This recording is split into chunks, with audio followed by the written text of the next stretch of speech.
ಅಡುಗೆ ಮಾಡೋದಕ್ಕೆ ಸುಲಭವಾಗಿರಬೇಕು, ಹಾಗೆ ರುಚಿಯಾಗಿರಬೇಕು, ಆರೋಗ್ಯಕರವಾಗಿರಬೇಕು. ಸಾಮಾನ್ಯವಾಗಿ ಇದು ಎಲ್ಲರ ಅಭಿಪ್ರಾಯ ಕೂಡ.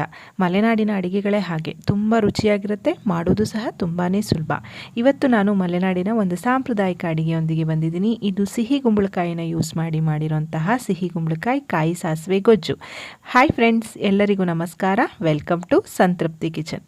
ಇದನ್ನು ಮಾಡೋದಕ್ಕೆ ನಾನು ಒಂದು ಕಾಲು ಭಾಗದಷ್ಟು ಸಿಹಿ ಕುಂಬಳಕಾಯಿದು ಸಿಪ್ಪೆನೆಲ್ಲ ತೆಗೆದು ತಿರುಳನ್ನು ತೆಗೆದು ಈ ರೀತಿ ಹೋಳು ಮಾಡಿ ಇಟ್ಕೊಂಡಿದ್ದೀನಿ.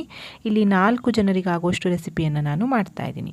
ಒಂದು ಕಡಾಯಿಗೆ 1 ಚಮಚದಷ್ಟು ಎಣ್ಣೆಯನ್ನು ಹಾಕ್ಕೋತಾ ಇದ್ದೀನಿ. ಎಣ್ಣೆ ಚೆನ್ನಾಗಿ ಬಿಸಿ ಆದಮೇಲೆ ಇದಕ್ಕೆ ಸಾಸಿವೆಯನ್ನು ಹಾಕ್ಕೊಳ್ಳೋಣ. ಸಾಸಿವೆ ನಂತರ ಇದಕ್ಕೆ ನಾನು ಉದ್ದಿನ ಬೇಳೆಯನ್ನು ಹಾಕ್ತಾಯಿದ್ದೀನಿ. ನಂತರ ನಾನಿಲ್ಲಿ ಸ್ವಲ್ಪ ಕರಿಬೇವಿನ ಸೊಪ್ಪನ್ನು ಹಾಕಿದ್ದೀನಿ. ಆ ವಿಡಿಯೋ ಸ್ಕಿಪ್ ಆಗಿದೆ ಫ್ರೆಂಡ್ಸ್. ನಂತರ ಇದಕ್ಕೆ ಸ್ವಲ್ಪ ಇಂಗನ್ನು ಹಾಕಿ ಚೆನ್ನಾಗಿ ಒಗ್ಗರಣೆಯನ್ನು ಬೇಯಿಸ್ಕೊಂಡು ಹೋಳು ಮಾಡಿ ಇಟ್ಕೊಂಡಿರುವಂತಹ ಸಿಹಿ ಕುಂಬಳಕಾಯಿ ಅಥವಾ ಚೀನಿಕಾಯಿಯನ್ನು ಹಾಕಿ ಫ್ರೈ ಮಾಡ್ಕೊಳ್ಳೋಣ. ಇದು ತುಂಬ ಚೆನ್ನಾಗಿ ಬೇಗನೆ ಬೆಂದುಬಿಡುತ್ತೆ, ತುಂಬ ಕಡಿಮೆ ಸಮಯದಲ್ಲಿ ಬೇಯುತ್ತೆ. ಸೊ ಬೇಯೋದಕ್ಕೆ ಅವಶ್ಯಕತೆ ಇರೋ ನೀರನ್ನು ಹಾಕಿ ನಾನಿಲ್ಲಿ ಬೇಯಿಸೋದಕ್ಕೆ ಇಟ್ಟು ಇದನ್ನು ಮಸಾಲೆಗೆ ನಾನಿಲ್ಲಿ ಮಿಕ್ಸರ್ ಜಾರ್ಗೆ 1 ಕಪ್ನಷ್ಟು ತೆಂಗಿನಕಾಯಿ ತುರಿಯನ್ನು ಹಾಕ್ಕೊಂಡಿದ್ದೀನಿ. ಮತ್ತು ಚಿಕ್ಕ ಚಮಚದಲ್ಲಿ 2 ಚಮಚದಷ್ಟು ಸಾಸಿವೆಯನ್ನು ಹಾಕ್ತಾಯಿದ್ದೀನಿ. ಇಲ್ಲಿ ಸಾಸಿವೆಯ ಪರಿಮಳವೇ ನಮಗೆ ಸ್ಟ್ರಾಂಗ್ ಆಗಿ ಇರುತ್ತೆ. ಸ್ವಲ್ಪನೇ ಕೊತ್ತಂಬರಿ ಸೊಪ್ಪನ್ನು ಹಾಕಿ ಖಾರಕ್ಕೆ ಹಸಿಮೆಣಸಿನಕಾಯಿನ ಹಾಕೋತಾ ಇದ್ದೀನಿ. ನಾನಿಲ್ಲಿ ಒಂದು 3-4 ಹಸಿಮೆಣಸಿನಕಾಯಿನ ತೊಗೊಂಡಿದ್ದೀನಿ. ಸ್ವಲ್ಪ ಖಾರ ಮುಂದಾಗಿ ಇರಬೇಕು, ಇದು ಆವಾಗ ರುಚಿಯಾಗಿರುತ್ತೆ. ಸ್ವಲ್ಪ ನೀರನ್ನು ಹಾಕಿ ಇದನ್ನು ನುಣ್ಣಗೆ ಹರ್ಕೊಂಬರ್ಬೇಕಾಗತ್ತೆ. ಸೊ ನಾನು ಸ್ವಲ್ಪ ನೀರನ್ನು ಹಾಕಿ ಇದನ್ನು ನುಣ್ಣಗೆ ರುಬ್ಕೊಂಡಿದ್ದೀನಿ. ನೋಡಿ, ಇಲ್ಲಿ ನಾನಿವಾಗ ಇದನ್ನು ನುಣ್ಣಗೆ ಹರ್ಕೊಂಡು ಬಂದಿದ್ದೀನಿ. ಈ ಕಡೆ ನಾವು ಬೇಯಿಸೋದಕ್ಕೆ ಹಾಕಿರುವಂತಹ ಸಿಹಿ ಕುಂಬಳಕಾಯಿ ಹೋಳು ಸಹ ತುಂಬ ಹದವಾಗಿ ಬೆಂದಿದೆ. ತುಂಬ ಮೆತ್ತಗಾಗೋ ತನಕ ಇದನ್ನು ಬೇಯಿಸ್ಕೊಳ್ಬಾರ್ದು. ನಾನು ಆಗಲೇ ಹೇಳಿದಾಗೆ ಇದು ತುಂಬ ಬೇಗನೆ ಬೆಂದುಬಿಡತ್ತೆ. ನೀವು ಒಂದು ಹೋಳನ್ನು ಕಟ್ ಮಾಡಿ ನೋಡಿದ್ರೆ ಗೊತ್ತಾಗತ್ತೆ ಚೆನ್ನಾಗಿ ಬೆಂದಿದೆ ಅಂತನ್ನುವಾಗ ನಾವು ರುಬ್ಬಿರುವಂತಹ ಮಿಶ್ರಣವನ್ನು ಇದಕ್ಕೆ ಸೇರಿಸ್ಕೊಳ್ಳೋಣ.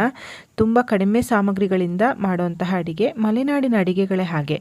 ಕಾಯಿ, ತೆಂಗು ಮತ್ತು ಇಂಗನ್ನು ಹಾಕಿ ಸಾಮಾನ್ಯವಾಗಿ ಮಾಡ್ತಾರೆ, ಅದು ತುಂಬಾ ರುಚಿಯಾಗಿರುತ್ತೆ. ಇದಕ್ಕೆ ನಾವು ಈರುಳ್ಳಿ, ಬೆಳ್ಳುಳ್ಳಿ ಯಾವುದನ್ನು ಸೇರಿಸೋದಿಲ್ಲ. ನಂತರ ಇದಕ್ಕೆ ಮಿಕ್ಸರ್ ಜಾರ್ಗೆ ಸ್ವಲ್ಪ ನೀರನ್ನು ಹಾಕಿ ಇದನ್ನು ಸ್ವಲ್ಪ ಗೊಜ್ಜಿನ ಹದಕ್ಕೆ ತಂದ್ಕೋತೀನಿ. ನಿಮಗೆ ಇನ್ನೂ ತೆಳು ಬೇಕು ಅಂತಂದರೆ ಇನ್ನೂ ನೀರಾಗಿ ಮಾಡಿಕೊಡ್ಬೋದು. ಮತ್ತು ರುಚಿಗೆ ತಕ್ಕಷ್ಟು ಇಲ್ಲಿ ಉಪ್ಪನ್ನು ಸಹ ಹಾಕ್ಕೊಳ್ಳೋಣ. ತುಂಬ ತೆಳುವಾದರೆ ನಿಮಗೆ ಅಷ್ಟು ಚೆನ್ನಾಗಿರೋದಿಲ್ಲ. ಇದು ಅನ್ನದೊಟ್ಟಿಗೆ ಮತ್ತು ಚಪಾತಿ ಒಟ್ಟಿಗೂ ಸಹ ತುಂಬಾ ಚೆನ್ನಾಗಿರುತ್ತೆ. ಸ್ವಲ್ಪ ಹೊತ್ತು ಇದನ್ನು ಈ ರೀತಿ ಫ್ರೈ ಮಾಡಿ ಆದಮೇಲೆ 1 ಚಮಚದಷ್ಟು ದಪ್ಪವಾಗಿರುವಂತಹ ಹುಣಸೆ ಹಣ್ಣಿನ ರಸವನ್ನು ನಾನಿಲ್ಲಿ ಸೇರಿಸ್ತಾ ಇದ್ದೀನಿ ಇದಕ್ಕೆ, ಹುಳಿಗೆ. ಇದನ್ನು ಹಾಕಿ ಚೆನ್ನಾಗಿ ಕುದಿಸ್ಕೊಳ್ಳಿ. ಒಂದು ಕುದಿ ಬರಬೇಕು. ಸೊ ನಾನು ಕ್ಲೋಸ್ ಮಾಡಿ ಒಂದು 3-4 ನಿಮಿಷ ಇದನ್ನು ಚೆನ್ನಾಗಿ ಕುದಿಸ್ಕೊತಾ ಇದ್ದೀನಿ. ನೋಡಿ, ಇವಾಗ ಚೆನ್ನಾಗಿ ಕುದ್ದು ಗೊಜ್ಜಿನ ಹದಕ್ಕೆ ಬಂದಿದೆ. ಈ ಹದದಲ್ಲಿದ್ದರೆ ನಮಗೆ ಅನ್ನದೊಟ್ಟಿಗೆ ಸರ್ವ್ ಮಾಡಲಿಕ್ಕೆ ಚೆನ್ನಾಗಿರುತ್ತೆ. ನೋಡಿದ್ರಲ್ಲ ಫ್ರೆಂಡ್ಸ್, ರುಚಿಯಾಗಿರುವಂತಹ ಸಾಂಪ್ರದಾಯಿಕವಾದಂತಹ ಕಾಯಿ ಸಾಸಿವೆ ಗೊಜ್ಜು, ಚೀನಿಕಾಯಿ ಕಾಯಿ ಸಾಸಿವೆ ಗೊಜ್ಜು ತಯಾರಾಗಿದೆ. ಇದನ್ನು ನಾನು ಬಿಸಿ ಬಿಸಿ ಅನ್ನದ ಜೊತೆ ಸರ್ವ್ ಮಾಡ್ಕೋತಾ ಇದ್ದೀನಿ. ನೀವು ಸಹ ಖಂಡಿತ ಈ ರೆಸಿಪಿಯನ್ನು ಟ್ರೈ ಮಾಡಿ ನೋಡಿ. ಹೇಗಾಯ್ತಂತ ನನಗೆ ಕಮೆಂಟ್ ಸೆಕ್ಷನಲ್ಲಿ ತಿಳಿಸೋದನ್ನು ಮರಿಬೇಡಿ. ಅದಕ್ಕೂ ಮುಂಚೆ ಈ ವಿಡಿಯೋ ನಿಮಗೆ ಇಷ್ಟ ಆಗಿದ್ದರೆ ದಯವಿಟ್ಟು ವಿಡಿಯೋಕ್ಕೊಂದು ಲೈಕ್ ಮಾಡಿ. ಈ ವಿಡಿಯೋವನ್ನು ನಿಮ್ಮ ಫ್ರೆಂಡ್ಸ್ ಆ್ಯಂಡ್ ಫ್ಯಾಮಿಲಿ ಜೊತೆ ಶೇರ್ ಮಾಡಿ. ಮತ್ತೊಂದು ರುಚಿಯಾದ ಅಡುಗೆಯೊಂದಿಗೆ ಮತ್ತೆ ಬರ್ತೀನಿ. ಅಲ್ಲಿಯವರೆಗೂ ಧನ್ಯವಾದಗಳು. Thank you for watching. Thank you.